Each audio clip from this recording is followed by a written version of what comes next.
Senhor Deus Todo-Poderoso, vamos dar início aos nossos estudos a respeito do Evangelho de Jesus, para o que pedimos a assistência e proteção dos vossos bondosos mensageiros e do nosso anjo da guarda, a fim de que nos esclareçam a inteligência e nos deem o discernimento necessário a nós, os encarnados, e aos nossos irmãos desencarnados que aqui vieram com a permissão do Pai, para bem compreendermos o que vamos estudar. Rogamos a Jesus, o nosso mestre e guia, seja conosco e presida a nossa reunião. Em nome da irmã veneranda, protetora desta casa, damos por aberta a reunião de estudos da presente noite. Que assim seja.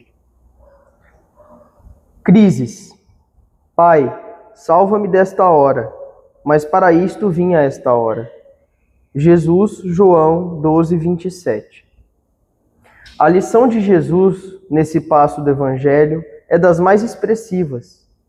Ia o Mestre provar o abandono dos entes amados, a ingratidão de beneficiários da véspera, a ironia da multidão, o apodo na via pública, o suplício e a cruz, mas sabia que ali se encontrava para isto, consoante os desígnios do Eterno. Pede a proteção do Pai e submete-se na condição de filho fiel. Examina a gravidade da hora em curso. Todavia, reconhece a necessidade do testemunho. E todas as vidas na Terra experimentarão os mesmos trâmites na escala infinita das experiências necessárias.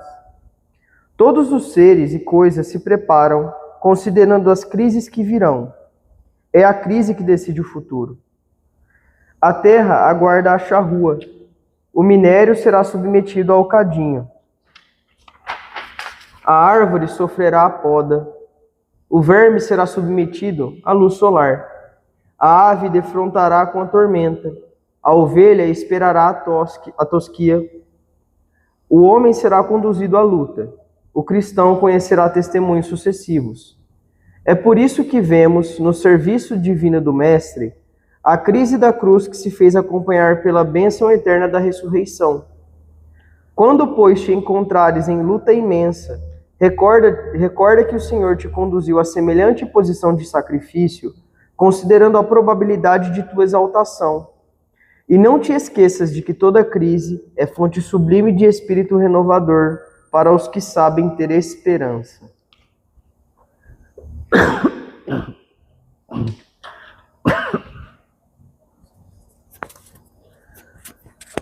Pai nosso que estais no céu, santificado seja o vosso nome, Senhor. Que venha a nós o vosso reino. Que seja feita a vossa vontade, assim na terra como no céu. O pão nosso de cada dia nos dai hoje, Senhor. Perdoai as nossas ofensas, assim como nós perdoamos aos que nos têm ofendido. E não nos deixeis que entremos em tentações, e livrai-nos, Pai, de todo o mal, porque seu é o reino, o poder e a glória para sempre. Amém. Espíritos esclarecidos e benevolentes, bondosos mensageiros de Deus, que tendes por missão assistir aos homens e conduzi-los pelo bom caminho, sustentai-me nas provas desta vida. Dai-me força para suportá-las sem murmurar. Afastai de mim os maus pensamentos e fazei que eu não dê entrada a nenhum espírito que tentasse iludir-me e conduzir-me no caminho do mal. Esclarecei minha consciência com relação aos meus defeitos e tirai-me de sobre os olhos o véu do orgulho, capaz de impedir de os perceber e confessá-los a mim mesmo. A ti, sobretudo, bondoso anjo da guarda, que mais particularmente velais por mim, e a todos vós, espíritos protetores, que por mim vos interessais, fazei que me torne digno da vossa proteção. Conheceis as minhas necessidades, que elas sejam atendidas segundo a vontade de Deus. Que a paz que irradia do coração de Jesus e que abrange toda a terra, possa ser assimilada por todos os corações aqui presentes, tanto encarnados como os desencarnados, para que de posse dessa paz possamos compreender as leis que regem o mundo espiritual e ter a sabedoria de praticá-las em nossa vida diária.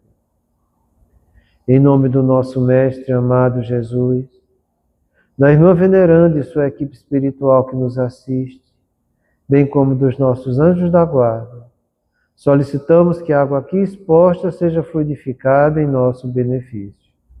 Que assim seja, damos graças a Deus. Amém.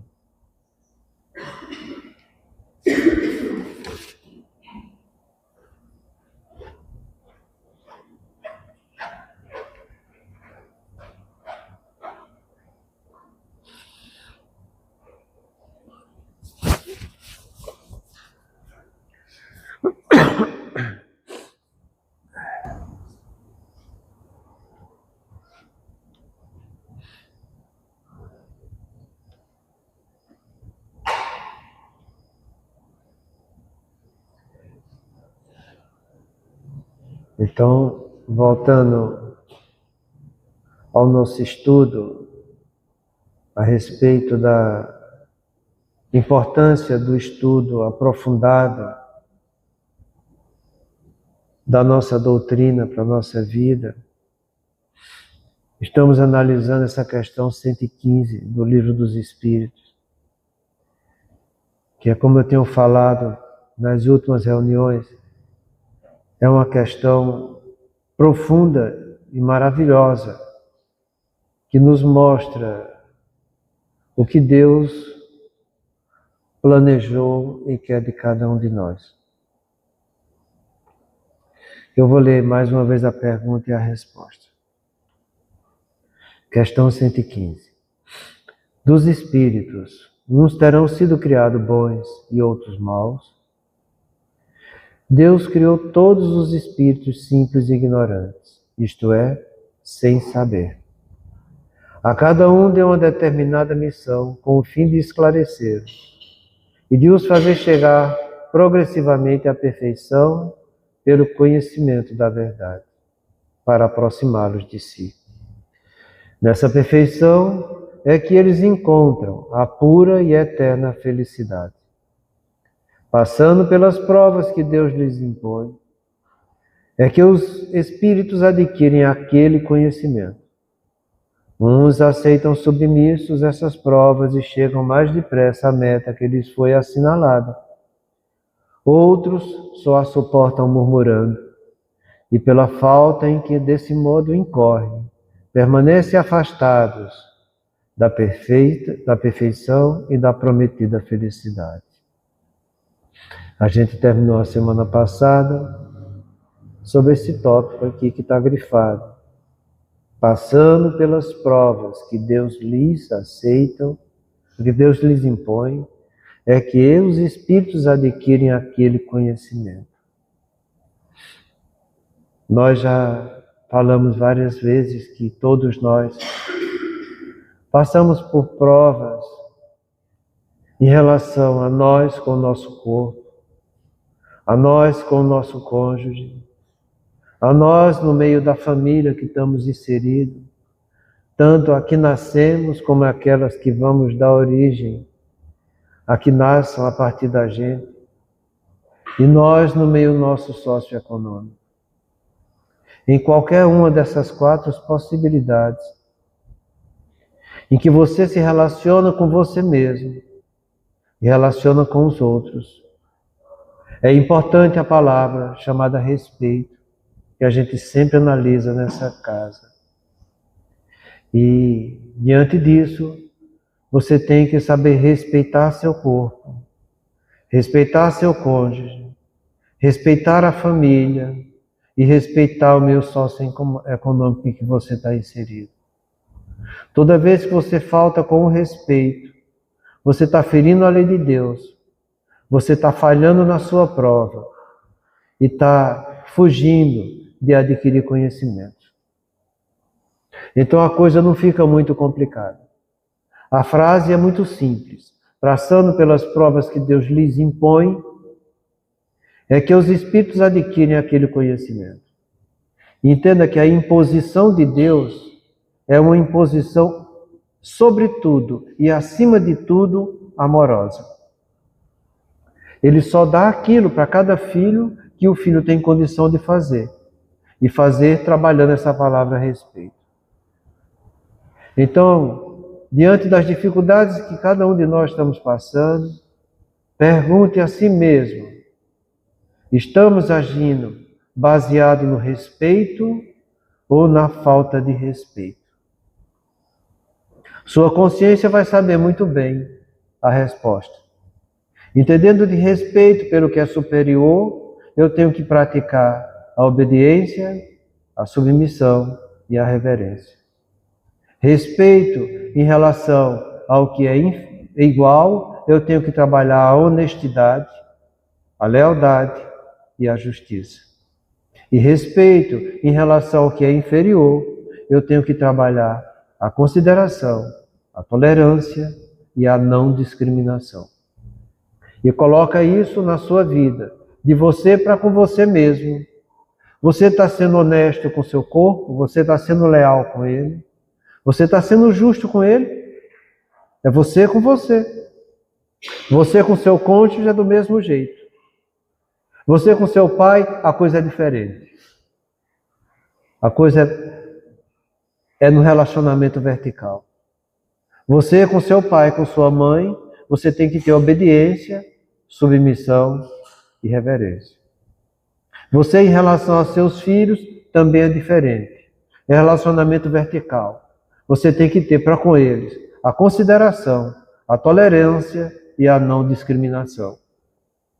Você no meio socioeconômico que você está inserido, onde tem a sua profissão, onde tem seus amigos, onde tem seu lazer, seus afazeres, onde tem qualquer convívio, qualquer relacionamento com outra pessoa, é um relacionamento que a gente traduz como de igual, onde você tem que ter honestidade, lealdade e justiça. Honestidade, sendo verdadeiro. Leal, não falhando nos seus compromissos. E justiça, sabendo dar ao outro o direito dele, porque isso é um dever que cabe a cada um de nós. Então vai ser passando por essas provas desse jeito que a gente vai adquirir conhecimento. Só se você trabalhar essa palavra a respeito. E aqui ele já chama atenção para nós a respeito um pouco dessa palavra. Uns, que é o que a gente vai estudar essa noite, aceitam submissos essas provas e chegam mais depressa à meta que lhe foi assinalada. Deus impõe, Deus é o Pai, nós somos os filhos. Deus vai estar sempre aqui e a gente sempre aqui. Nunca vai estar assim, porque Deus é sempre Deus, superior em tudo. Nós somos seus filhos, vamos adquirir a perfeição que compete a nós como filhos, mas Ele será sempre o nosso Pai. Então, em relação a Deus, a gente tem que ter obediência, submissão e reverência. Então, em relação às provas que você tem que encarar isso desse jeito. O que é que Deus quer de você com essa prova? Primeiro, que você obedeça a Ele. E que você trabalhe essa palavra submissão. Por isso que eu trouxe a definição dela para que a gente analise um pouco. Que diz respeito a ela, né? A obediência é a ação externa de crises estabelecidas por autoridade. A submissão é uma ação interna de aceitação, de acatar ordens superiores, sem se opor nem reclamar, mesmo que haja discordância, mesmo que haja opiniões diferentes. E isso a gente tem que começar a ter um entendimento de uma maneira profunda. Por quê? Porque se você obedece a Deus sem submissão, você não aprendeu, porque você não trabalhou essa obediência dentro de você. Você fez por fora o que dentro você não aceitava. Não adiantou de nada. Quase nada. Porque você está agindo o que é pior, com pseudo-amor. Onde está o fingimento e o sentimentalismo. Então você exacerba sua perfectibilidade, obedecendo a Deus, fazendo, mas não trabalhando isso que você está fazendo dentro de você. Como eu vejo muitos chegarem para mim, olha, eu vou aceitar isso até o fim da minha vida, porque não é isso que eu quero para mim. Danou-se, já complicou a vida, porque ela está marcando uma situação igual para a encarnação que vem, para ver se trabalha essa palavra submissão. A gente sempre dá exemplo de obediência e de submissão com atitudes que ficam mais fáceis da gente entender o que é uma pessoa ser obediente e ser desobediente. Acho que todo mundo aqui dirige e anda pela cidade no seu carro. Vê o que é que você faz diante das regras. Vê o que os outros fazem diante das regras. Você, quando furam a regra, você está infringindo tudo e a todos, porque você está visando só a você e o seu bem-estar. Você está sendo egoísta por excelência. Então, quando você para no local que não é permitido, mesmo quando está esperando o sinal, tem gente que não respeita o lugar da moto. Avança. E isso é você ver, não precisa passar mais de 2 minutos no centro da cidade que você vê isso aí não sendo obedecido. E olha que muitas vezes você não obedeceu. E ainda tenta justificar, né? Como se existisse justificativa.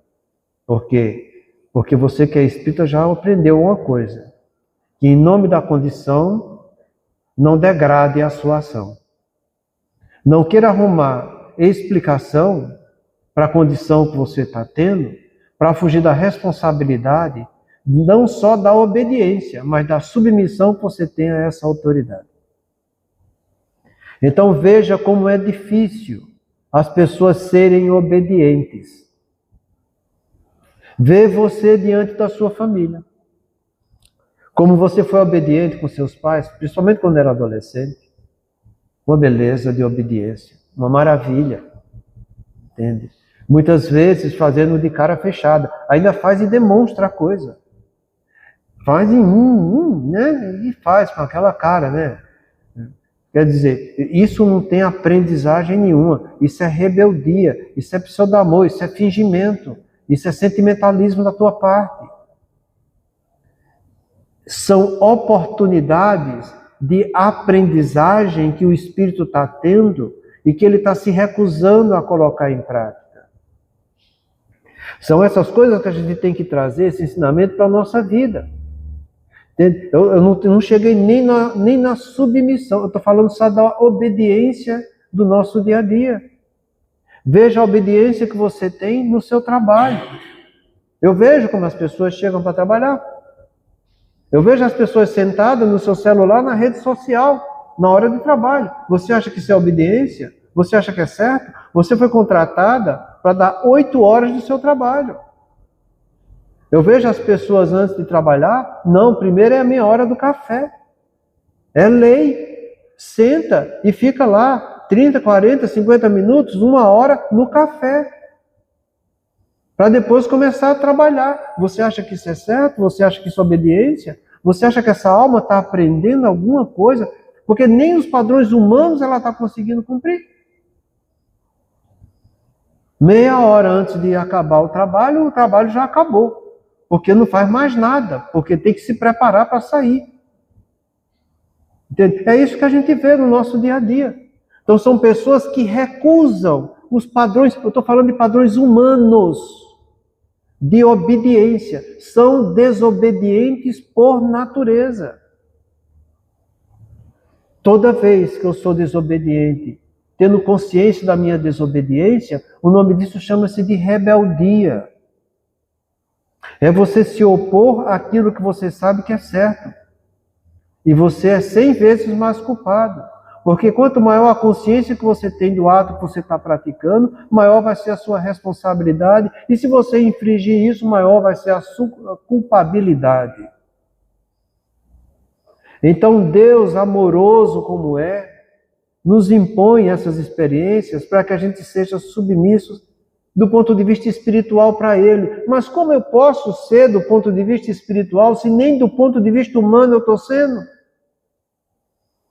Se nem diante dos olhos dos homens eu estou sendo obediente? Você acha que vai ser obediente diante de Deus, sendo um espírito imortal? Ora, não venha com hipocrisia. Não venha. Quem é bom, ele treina a ser bom em tudo que ele faz. Ele é bom com o corpo dele, ele é bom com o cônjuge, ele é bom com a família, ele é bom no seu meio socioeconômico. Não tem essa história de dizer, eu sou bonzinho aqui dentro da casa espírita, e lá quando sai, eu sou malzinho, eu vou atrás do meu egoísmo. Isso é hipocrisia. A gente fez assim com os 10 mandamentos. A gente fez assim com Jesus, há 2000 anos atrás. Em que a gente está encarna e desencarna, encarna, desencarna, encarna, desencarna. A gente continua fazendo assim com a doutrina espírita. A gente não sabe ser obediente. A gente não sabe respeitar aquilo que é superior a nós. Entenda que tem muita coisa que é superior a você. Nós temos um código de direito e de justiça. Nós temos os padrões humanitários. Nós temos a regra de boas condutas para com as crianças, regra de boas condutas para com os idosos, regras de boas condutas para tudo. Isso tudo tem que estar de olho em nós e nós diante disso, para que a gente coloque isso em prática. Porque se você não procurar colocar isso em prática, que faz parte do teu feijão com arroz, você acha que vai conseguir colocar em prática algo que depende exclusivamente do teu espírito, que ninguém está vendo, que ninguém vê? Ora, se do ponto de vista moral eu não estou cumprindo com as regras, eu não estou cumprindo com os deveres que a vida me impõe, se do ponto de vista moral eu não estou valorizando a conduta diante desses deveres, se do ponto de vista moral os costumes que eu tenho é totalmente oposto àquilo que eu devo fazer, como é que eu vou querer ter, do ponto de vista ético, religioso, divino, para com a minha vida? Tenho falado para vocês aqui que Jesus pediu para que a gente amasse a Deus sobre todas as coisas. E a gente parou um pouco sobre esse todas as coisas. Porque todas as coisas é tudo aquilo que tem de matéria. A gente aprendeu no nosso livro dos Espíritos que o universo todo, de uma maneira mais profunda, ele é composto de Deus, Espírito e matéria. Então, quando Jesus fala para nós amar a Deus sobre todas as coisas, é sobre todas as coisas materiais que existem. Tanto da matéria ponderada, do ponto de vista físico que nós estamos aqui, como da matéria imponderada, que é do mundo espiritual, para onde a gente vai, quando a gente morre e vai para o outro lado da vida. Então eu tenho que amar a Deus além da matéria ponderada e além da matéria imponderada, além do que é espiritual. Ele pediu isso. Mas eu não estou amando nem na matéria orgânica, ponderada, nem a isso eu respeito, quanto mais o que é espiritual, e menos ainda o que está acima do que a matéria. Porque acima disso vai ter Deus e a sua lei que rege todo o universo. Para eu amar a Deus sobre todas as coisas, eu tenho que amar a Deus e tenho que amar a lei dele. Para amar essa lei, eu tenho que amar exclusivamente do ponto de vista mental. Não existe outra forma de eu me relacionar com Deus, nem com as leis dele. Então Jesus pediu algo muito profundo para nós, numa frase simples: amar a Deus sobre todas as coisas. Não é simples? Algumas palavrinhas que ele juntou assim, mas que mostra para a gente a profundidade que isso tem. Como você vai dizer, eu pergunto para as pessoas, você ama a Deus? Ah, se não fosse Deus na minha vida, meu Deus, como é que eu não posso amar a Deus? Eu fico imaginando o que é que ela quer dizer com isso, sabe? Que ama a Deus. Eu não sei o que é que a pessoa entende de Deus quando diz que faz isso, e se não ama as leis deles na sua vida. Porque se ele não responde nem às leis humanas, quanto mais às leis divinas, você acha que vai responder? Se você ama a Deus sobre todas as coisas, você não precisa mais de nada. Porque as leis de Deus são perfeitas. Jamais eu vou praticar a lei de Deus ofendendo um irmão meu. Jamais eu vou amar a lei de Deus ofendendo o meu corpo ou a mim mesmo. Jamais eu vou amar a lei de Deus prejudicando a natureza ou qualquer coisa que exista. Entenda como é profundo você amar a lei de Deus. E essa lei está na tua consciência. Está no teu espírito que pensa e que se relaciona com Deus através dessa lei. A gente sempre tem dito para vocês, diante de cada pensamento seu, tem uma lei de Deus olhando para você. Lei essa que mostra todo o bem que está ao teu alcance praticar. Mas que a gente não pratica. Que a gente não faz. Porque a gente não está focado em Deus. A gente não está ligando para a lei de Deus. Está lá no nosso livro dos Espíritos. Se a lei de Deus está gravada em nossa consciência, então para que Jesus veio? E ele responde: veio porque a gente havia esquecido e desprezado essa lei. Será que a gente não continua esquecendo e desprezando? Do jeito que está hoje, a esquecer foi tudo. Mas é por isso que a gente tem que trazer essas reflexões para que vocês pensem. Pensem, porque Jesus deixou para a gente tudo o que a gente precisava. Entende? E a gente, de uma maneira falsa e hipócrita de nossa parte, a gente diz que ama esse Jesus. Serão considerados meus discípulos os que permanecerem em minha palavra. E conhecereis a verdade, e a verdade vos libertará. A gente ama Jesus? A gente permanece na palavra dele? Ou a gente nem quer entender com profundidade a palavra dele? Entende? E isso você tem que pensar. Porque a gente sabe que estamos na fase final de um planeta de provas e expiações. A gente sabe, como eu falei aqui, que quanto maior a consciência você tem do ato que você vai praticar, maior é a sua responsabilidade. E, em consequência, maior a sua culpabilidade. Então, a gente sabe de muita coisa. E a gente faz muito pouco. E é aí que está o problema nosso. Então, que cada um pare e reflita, porque ainda está em tempo da gente fazer o que melhor que pode, nas condições que tem, enquanto não tem condições de fazer melhor ainda. Ainda está em tempo. Pois que a gente aproveite esse tempo e que a gente mostre que ama a Deus, respeitando esse Deus, tendo obediência, não só porque está escrito em ações externas no Evangelho de Jesus, ou nos 10 mandamentos, ou na doutrina espírita, que vem reforçar tudo isso, não só porque está escrito, para cumprir comandos e seguir diretrizes estabelecidas por essas autoridades, mas que a gente trabalhe essa obediência na conscientização dela em nós. Que eu traga a reflexão dessa informação externa, desse código de ética divino, para a minha vida íntima. Quando eu começo a fazer isso, eu começo a trabalhar a submissão. Você só é submisso quando você traz essa ação externa para que seja uma ação interna. Eu sempre tenho falado para vocês aqui a respeito das fases da aprendizagem.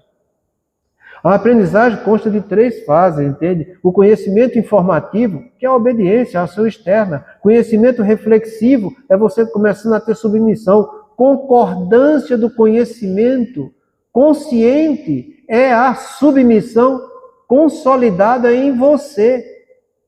Para que a partir daí você use a sua vontade e coloque em prática essa lei, essa informação externa, esse conteúdo ético. Porque só assim você vai se tornar uma pessoa melhor. Porque a submissão é como está escrito aqui, é uma ação interna de aceitação, de acatar ordens superiores, sem se opor nem reclamar, mesmo que haja discordância. E é importante você entender que existe a discordância, que você é uma coisa que está aqui embaixo e a ordem é aqui em cima. Se você não reconhecer que tem essa discordância, você não vai trabalhar a aceitação consciente dela em você. Se você faz sem olhar para a discordância, você está tendo uma ação puritanista. Você está fazendo por fora algo que você não aceita em você. Você está se forçando a uma situação que, no fundo, você não está tendo consciência do que está acontecendo. E a gente sempre falou para vocês, tudo só vai gerar aprendizagem quando você faz com consciência profunda do que está realizando. Então comece a trabalhar essa submissão. Entenda a diferença entre desobediência, obediência e submissão. Para que você consiga agir do ponto de vista consciente, olhando você com as limitações que você tem e trabalhando, fazendo esforço consciente para que você supere essa limitação. Mas para que isso aconteça, é preciso você ter humildade. É essa humildade que mostra essa discordância, essas opiniões diferentes. De algo superior a você, que você tem uma opinião que é inferior. Humildade é aquele que ama mais a verdade do que a si mesmo. Orgulho é aquele que ama mais a ele do que a verdade. Se você é humilde, você ama mais a verdade, que é o próprio Deus e a sua lei, do que a você. E amando mais a verdade do que a você, você vai estar sempre com suas crenças abertas, para que essa verdade penetre em você e você se torne uma pessoa melhor. Por isso que Jesus falou, serão considerados meus discípulos os que permanecerem em minha palavra. E conhecereis a verdade, e a verdade vos libertará. Ele falou isso várias vezes. Em verdade vos digo. Não sei quantas vezes ele começou a falar desse jeito para nós. Eu sou o caminho da verdade e da vida. Quando ele falava vida, é vida eterna, não é a vida humana. A verdade é a própria lei de Deus, em sua essência, que está gravada na nossa consciência. Então, quando você ama a verdade, mais do que a si mesmo, você está amando as leis de Deus, que está na tua consciência, sendo submisso a elas e realizando com amor, com resignação, sabendo que diante da vida, todas as experiências que Deus nos dá e tudo aquilo que Ele nos impõe tem um motivo justo e tem um fim útil. Então pergunta para você, para que é que está servindo essa prova na minha vida? Seja ela com você, com seu corpo, seja ela você com seu cônjuge, você com a sua família, com pai, mãe, filho, seja ela você no meio social, onde você está inserido, no meio que você está trabalhando, seja lá onde for. Para que Deus está dando isso para você? E a resposta está aqui, que eu já li, para que você seja feliz. Deus impõe isso para que a gente chegue à felicidade. Então esse marido que te importuna, essa mulher que não te dá sossego, é para você treinar paciência e coragem, fazer o bem e ser feliz espiritualmente. Esse menino que tanto te apurrinha, esse pai que não te entende, é para você ter paciência e coragem, fazendo o bem, para que teu espírito chegue a ficar feliz se aproximando de Deus. Essa profissão que você tem é do mesmo modo. É para você ser feliz. E por que é que a gente tem que fazer isso diante da vida? A gente tem que fazer e usar todos os esforços que estão ao nosso alcance para que a gente alcance essa felicidade. Deus quer que nós sejamos felizes. Esse é o encaminhamento amoroso de Deus para nós. É o que a gente chama de endoprogresso. Deus nos convidando, através das experiências que nós temos, para que a gente seja feliz. É uma força sugestiva. Deus te sugere, através das leis dele, que está gravada na tua consciência, que é onde está a verdade da vida, que você pratique essa lei. Mas você tem que usar da sua força resolutiva, de querer praticar ou não essa lei. E aí está um negócio chamado de livre-arbítrio. É bom que você use o seu livre-arbítrio no caminho do bem. Porque se você não usar no caminho do bem, vai ter complicação. E aí você vai entrar na murmuração, que é o que a gente vai ver logo a seguir.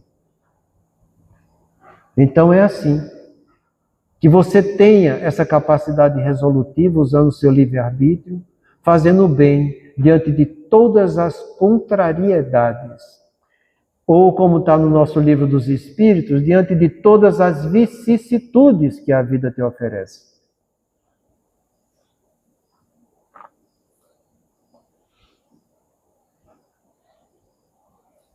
Você precisa ter humildade diante das experiências.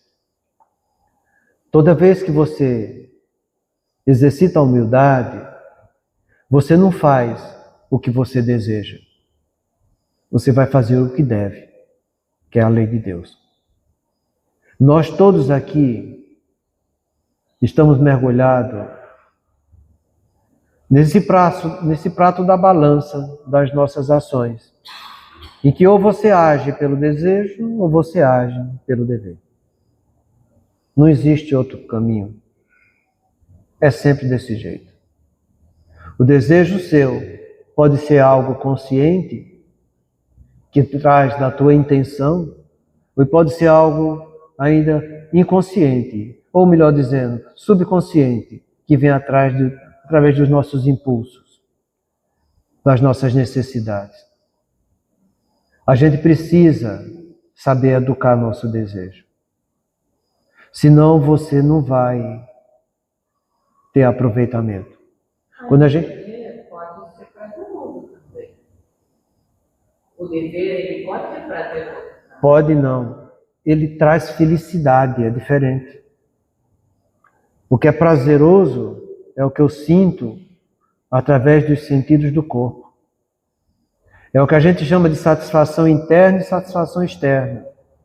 A satisfação externa é tudo que vem de fora para dentro e que estimula o meu sistema de recompensa com liberação de dopamina através da motivação e de endorfina quando eu consigo realizar aquilo. A satisfação interna, não. É algo mais profundo. É algo muito mais intenso, que é o que vai te trazer a felicidade. A gente fica indo em busca da felicidade. Mas a gente confunde a felicidade com o prazer. E é aí que está o nosso grande mal, de confundir essas coisas. Porque o ego gosta de prazer, o espírito gosta de felicidade. Se você trabalha a felicidade, você vai realizar só deveres na sua vida, educando sempre seus desejos e seus prazeres. Eu não estou dizendo que seja errado sentir prazer, pelo contrário. É através do prazer que eu trabalho com a sensualidade, a depuração dos meus sentimentos. O problema nosso é quando eu, em vez de trabalhar a sensualidade para aprender com os sentimentos, eu polarizo e torno a sensualidade em um sensualismo, em que eu vivo para isso. E toda vez que você entra no sensualismo, você cai no vício. E você é escravo do seu prazer.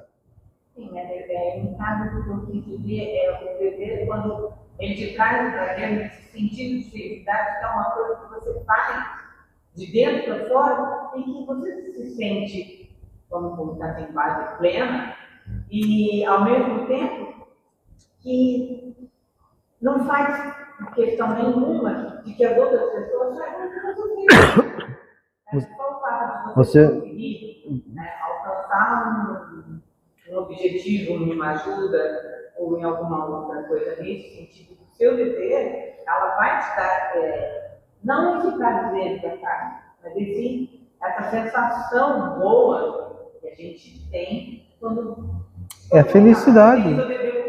É felicidade.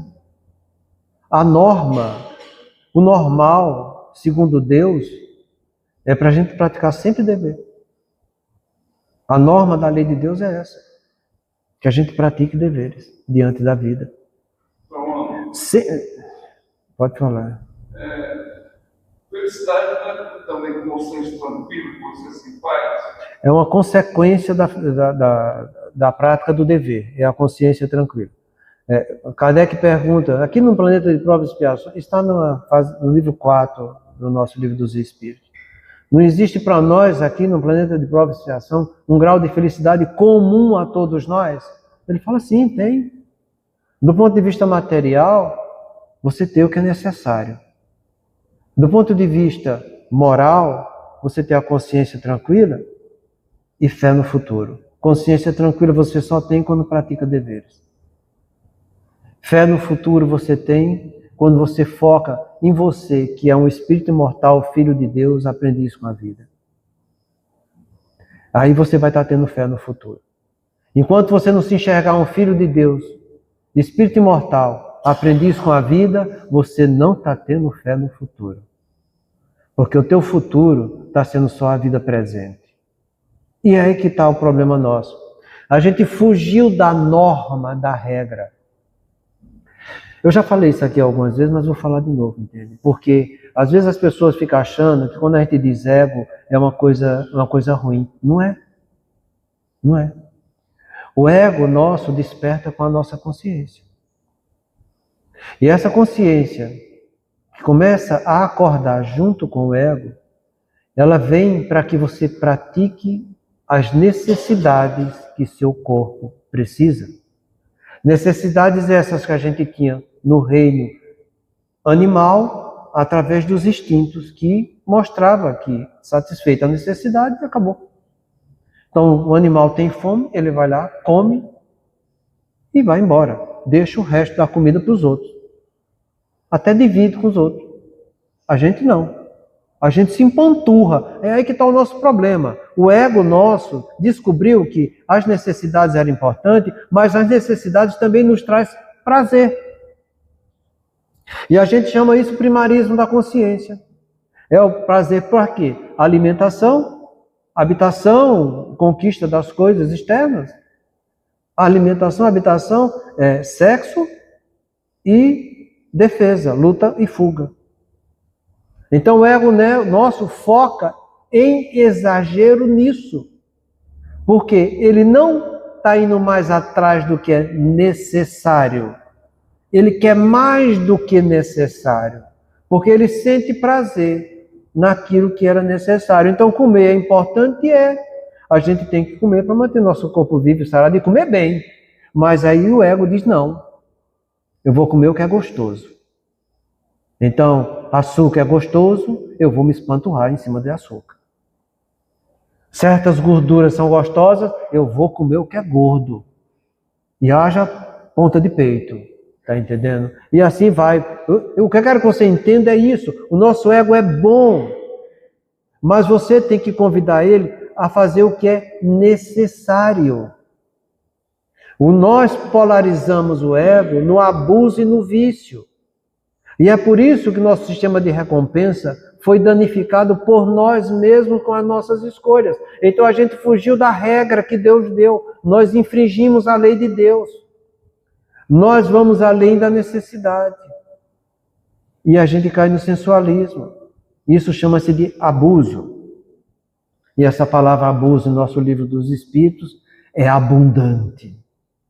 Porque são inúmeras as vezes que ele fala dos nossos abusos. E toda vez que a gente está infringindo a lei de Deus, sabe? Então você quer educar o seu ego? Não, você precisa educar o seu ego. E você só vai educar com paciência e coragem. Trazendo essas informações para que você eduque seus vícios. Somos almas extremamente viciadas. Estamos em fase final do planeta de provas e expiações em que a nossa rebeldia insiste em nossos vícios. E tem vício de tudo que é jeito. E é bom quando a gente fala de vício físico, porque a coisa fica ponderada, todo mundo vê. Porque quando fala de vício, a pessoa pensa logo, não, é viciado lá fora. Não, eu estou falando de vício, de abuso de necessidade. Eu estou falando você que está acima do peso. Que come o que não deve. E come só para sentir prazer. E se não sentir prazer, diz, mas eu morro. É isso que eu escuto, meu corpo. Se eu não comer, eu morro, doutor. Então morre com dignidade. Eu falo isso sempre para ela. Morre com dignidade, pelo menos tendo respeito. Para ver se vai para um cantinho melhor, né? Porque, eu torno a repetir, quanto mais consciência você tem dos atos equivocados que você está praticando, mais você é responsável. E mais culpabilidade você vai ter. Entenda que responsabilidade e culpabilidade faz parte de uma palavra chamada de remorso. Remorso é a autocensura diante daquilo equivocado que você fez, te convidando para a responsabilidade de fazer melhor. Mas quando esse remorso é muito grande, ele te deprecia, te coloca na culpa. Quanto mais consciência você tem, mais culpado você vai se sentir. Isso não é bom para ninguém. Então educa teu ego. Tenha pelo menos obediência do ponto de vista humano, porque a ciência humana mostra como você deve se alimentar, como você deve cuidar do seu corpo, como você deve dormir, como você deve ter atividade física, como você deve educar seu estresse, como você não precisa ser ansioso, como você não precisa guardar mágoa nem ressentimento da vida. A ciência humana mostra isso tudo para você. Mas você não obedece isso em nada. Aí chega numa casa religiosa e diz que ama a Deus. E diz achando que ama, o que é pior. O que é pior. Porque não ama coisa nenhuma. Ama a Deus aquele que respeita as leis de Deus. E só vai respeitar a lei de Deus aquele que cumpre o dever. É aí que está. É essa confusão que a gente cria para nós mesmos. E não adianta você ficar a encarnação inteira frequentando o templo religioso, ou repetindo palavras, e levando sua vida sem modificar em nada. Porque se você pensa que as circunstâncias da vida vai te trazer edificação, você está enganado. O que traz edificação são as mudanças que você faz em você. Em nós existe um ser existencial e um ser circunstancial. Existencial é você com você. Você é espírito imortal, filho de Deus, aprendiz com a vida. Circunstancial é a sua personalidade, viver nas circunstâncias que a vida está te oferecendo. Se nem as circunstâncias que a vida está oferecendo, eu trabalho o que é existencial em mim, como é que eu vou sair dessa vida melhor? E ainda chegam na casa espírita dizendo que quer fazer caridade, porque fora da caridade não há salvação. Mas que caridade é essa que você não faz nem com você, com a sua consciência, com a lei de Deus? Jesus falou, amarás o teu próximo como a ti mesmo. Então você quer amar o próximo sem trabalhar o amor com você mesmo? Como você vai fazer isso? É muita ilusão. A gente não precisa continuar iludido assim. A gente precisa ser mais verdadeiro. E olha, a gente já adquiriu alguns progressos. A gente já não está mais numa situação primária espiritual. A gente subiu, tá, de provas e expiações. A gente tem coisas boas já feitas dentro da gente. E que a gente precisa consolidar essas coisas boas. Essas coisas boas que a gente precisa consolidar, a gente está passando nessa experiência com o nome de missão. Missão é tudo aquilo que eu já sei e posso me tornar melhor. E está lá no nosso livro. Vou só dar um exemplo, que já chegou a nossa hora. A paternidade é uma missão? Sim, é uma missão. A gente já aprendeu muita coisa boa de como cuidar dos nossos filhos. E a gente pode melhorar isso mais ainda. Mas é como está lá no nosso livro dos Espíritos. É missão e é um dever acima de tudo. Mas são muitos os pais que cuidam mais dos seus jardins, podando suas plantas, do que educando moralmente seus filhos. A semana que vem a gente continua mais um pouco falando dessa submissão, para depois a gente entrar no murmurar. Muita paz a todos, gente. Façamos nossa prece.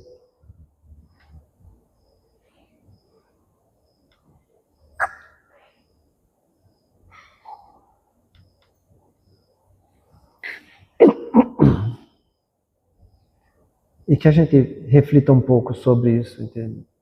Essa prece é do Chico, do Emmanuel, somos o que atraímos. Eu adoro essa prece. Mas eu adoro mesmo, sabe? Você nasceu no lar que precisava nascer. Vestiu o corpo físico que merecia. Mora onde melhor Deus te proporcionou, de acordo com o teu adiantamento. Você possui os recursos financeiros coerentes com as tuas necessidades. Nem mais, nem menos, mas o justo para as tuas lutas terrenas. Seu ambiente de trabalho é o que você elegeu espontaneamente para a sua realização. Teus parentes e amigos são as almas que você mesmo atraiu para com a tua própria afinidade. Portanto, teu destino está constantemente sob o teu controle. Você escolhe, recolhe, elege, atrai, busca, expulsa, modifica tudo aquilo que te rodeia a existência. Teus pensamentos e vontades são as chaves de teus atos e atitudes. São as fontes da atração e repulsão na jornada da tua vivência. Não reclames, nem se faça de vítima. Antes de tudo, analisa e observa. A mudança está em tuas mãos. Reprograma a tua meta, busca o bem e você viverá melhor. Embora ninguém possa voltar atrás e fazer um novo começo, qualquer um pode começar agora e fazer um novo fim. Amém.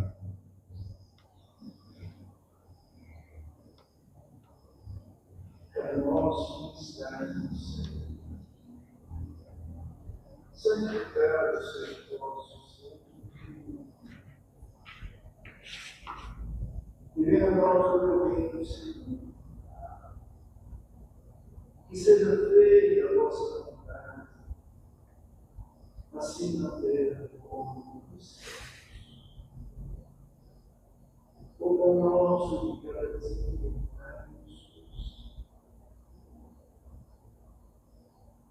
perdoa, Pai, nossas dívidas, assim como nós perdoamos a quem nos tem ofendido.